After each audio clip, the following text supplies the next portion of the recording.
Hare Krishna. Who am I? Do we all have this question in our minds? Okay, if we have, it's very good. Then we should start inquiring about that. Well, if we don't have this question in mind, then it's important to wake up and know that I'm supposed to inquire about my identity. To inquire, the first step is to know the difference between a living body and a dead body. What is the difference?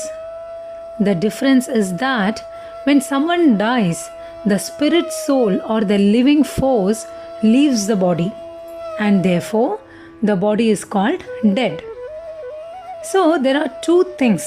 One is this body and the other the living force within the body. One must first understand that he is a soul or something other than this body. For example, as a child grows, he becomes a boy, the boy becomes a young man, the young man becomes an adult, and the adult becomes an old man.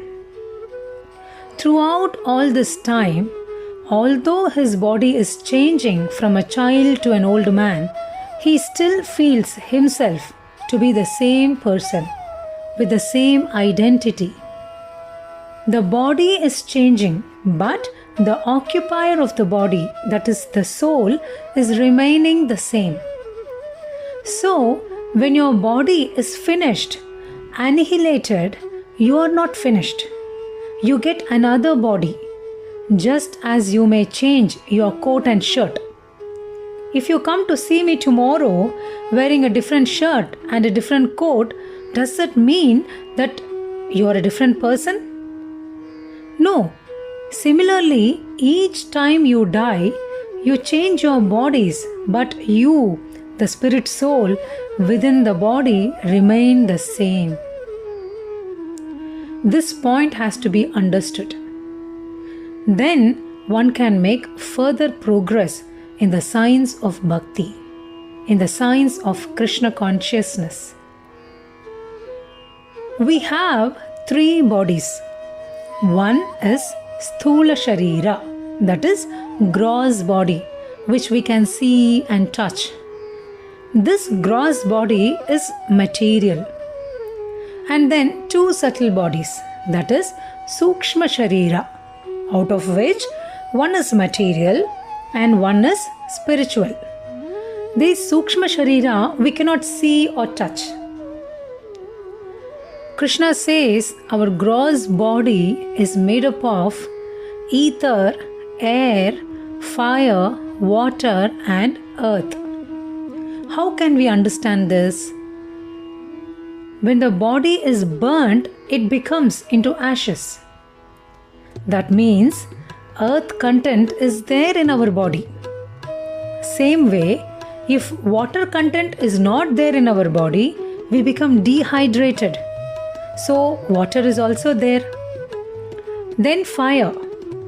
Whatever we eat, our food gets digested only because of the fire aspect in our body. Then ether. When we eat, we must eat only half stomach, food and water, and the other half we must give space, and this space is called sky, ether. Then air.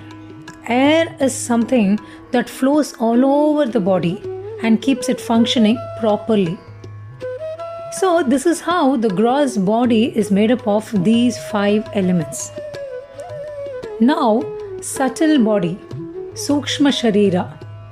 Let's see material subtle body first. They are mind, intelligence and false ego.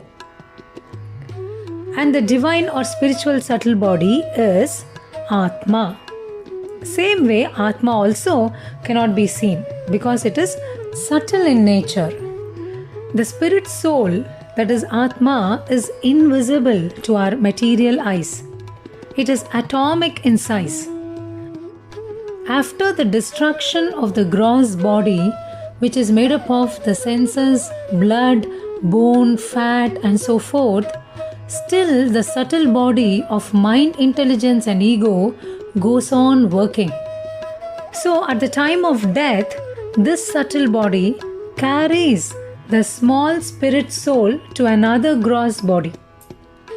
The process is just like air carrying fragrance.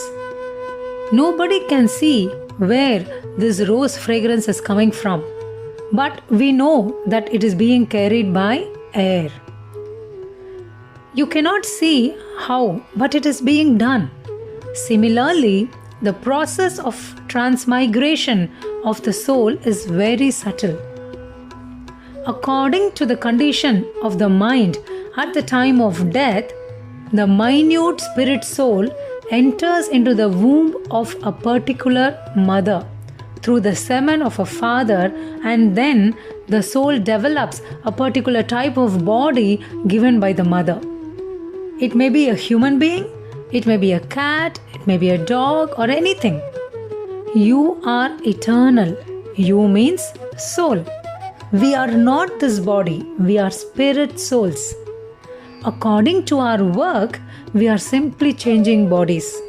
Therefore, we should know how to stop this business, how we can remain in our original spiritual body.